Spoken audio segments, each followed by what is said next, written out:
जी मेरा ना रहमत जी, मैं बड़ा गरीब बंदा तो एक्सीडेंट मेरा होया 4 महीने हो गए ने तो बड़ा गरीब बंदा हूँ क्योंकि बंदे लगती दवाई मैनू 4 महीने 15 दिन की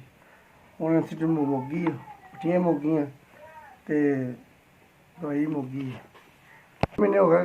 चूकना मैं टुट गया गोडा तो मेरा राड़ पैन हूँ 4 महीने हो गए ने मेरे ला था मां प्यो मेरा को नहीं, कोई मेरा भैन भरा नहीं, कोई मेरे क्या कोई नहीं बनता तो मैं कोई नहीं, मेरा भैन भरा कोई नहीं, मैं कल्ला ही रिश्ते बीवी मेरी फौत हो गई है, मैं कल्ला ही हूँ। दवाई लै दी किसी बंदे ने मैनू अल्लाह ने तो हूँ वो मुक गई है तो हूँ मेरा ये फिकर मैनू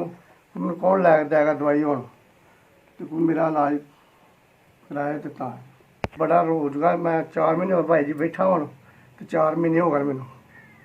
तंग बड़े परेशान हाँ। मैनू किसी घरों दी दे जाता अल्लाह का बंदा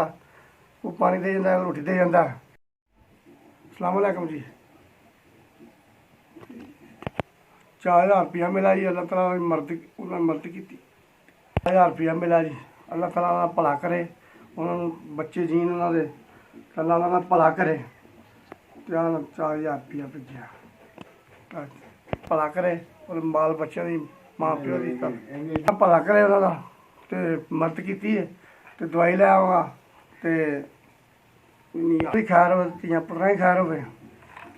तो अल्लाह भला करे बाद रहन उन्होंने अल्लाह भला करे उन्होंने देने वाले का बीमारियों तो टेंशनों तो बचाए उन्होंने तला आप खास मेहरबानी करे उन्होंने खास अल्लाह तला बचा के रखे हर दुख बीमारी तो खुश रहन तो बात रहन अल्लाह तला खुश रखे उन्होंने बाद